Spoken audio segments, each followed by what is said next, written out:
ইফালে বহাগ বিহুৰ লগত 101 এবিধ শাকৰ আছে নিবিড় সম্পৰ্ক। পৰম্পৰা ৰক্ষা কৰি বকলীয়া ঘাটত 100 এবিধ শাক তোলাত ব্যস্ত হৈ পৰিছে মহিলাসকল। অসমীয়া সমাজ ব্যস্ততাত অসমীয়া যি সমাজ ব্যৱস্থা সেই ব্যৱস্থাত অতীজৰে পৰা চলি অহা এই পৰম্পৰা ৰক্ষা কৰিবলৈ ব্যস্ত হৈ পৰিছে বকলীয়াৰ চিকাৰী পথাৰ গাঁৱৰ এইসকল মহিলা। আৰু এই সন্দৰ্ভত বকলীয়াৰ পৰা লম্বুদৰ বৰাই এক প্ৰতিবেদন আগবঢ়াব। আজি অসমীয়াৰ বাপুতিসা হ'ল গৰু বিহু।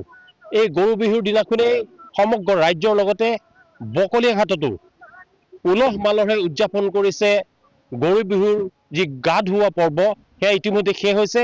আৰু নিশালৈ যি 100 বিধ শাক খোৱাৰ যি অসমীয়াৰ পৰম্পৰা আছে, এই পৰম্পৰা অটুট ৰাখি এইসকল আই মাতৃয়ে দেখা পাইছে, মোৰ সতীৰ্থ সাংবাদিকে দেখুৱাই আছে, তেওঁলোকে সুন্দৰকৈ এয়া শাকনি বাৰীত শাক ছিঙি আছে। 100 এবিধ শাক, খুতৰা আছে, পালেং শাক আছে, লাই শাক আছে, জিলমিল শাক আছে, বিভিন্ন ধৰণৰ শাক তেওঁলোকে আজি ছিঙিব। আৰু সন্ধিয়ালৈ যি এক সুস্বাদু ব্যঞ্জনে তেওঁলোকে আজি এই গৰু বিহুৰ দিনাখনৰ যি 100 বিধ শাক খোৱাৰ পৰম্পৰা সেয়া তেওঁলোকে পালন কৰিব। মই এগৰাকী আই মাতৃ আছে, আপোনাৰ পৰা জানিব বিচাৰিম, কি ক'ব, কি কৰি আছে আজি ইয়াত, কি ক'ব? আমি শাক ছিঙি আছো, এয়া শাক ছিঙি আছো। গৰু বিহু আজি, গৰু বিহু, গৰু গা ধোৱা, সেইকাৰণে 100 এবিধ শাক বিচাৰি বিচাৰি আমি বাৰীত ছিঙি আছো।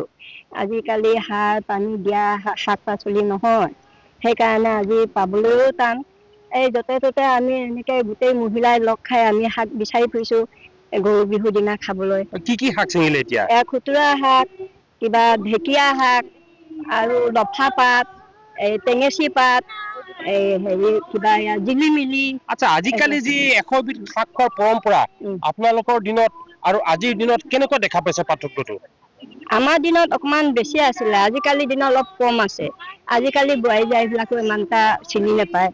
আমাৰ পৰম্পৰা, আমাৰ আই পিতাহঁতে যেনেকে আগতে উলহ মালহকৈ এইবিলাক দেখুৱায়, আজিকালি অকমান কম আছে। সেইকাৰণে এতিয়া এই বোৱাৰী জীয়াৰীখিনিক আমি দেখুৱাই কৰি উলিয়াই আনিছো, শিকিছে, জানিছে, আমি বহুত ভাল পাইছো। কি কৈছে নে মুগাৰে মূৰা, তাতো কৈছে নে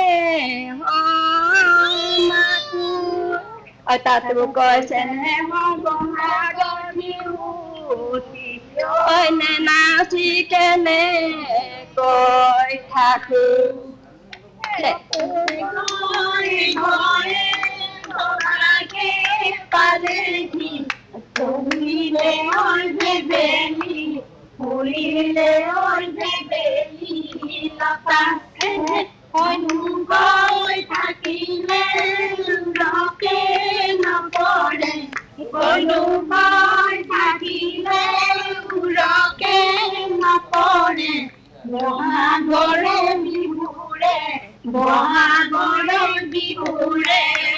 ধন্যবাদ, ধন্যবাদ। এটি সুন্দৰ বিহু গীত আপোনালোকে উপভোগ কৰিলে। আৰু এগৰাকী আই মাতৃ আছে, তেখেতৰ পৰা আমি জানিব বিচাৰিম, কি কি শাক ছিঙিলে?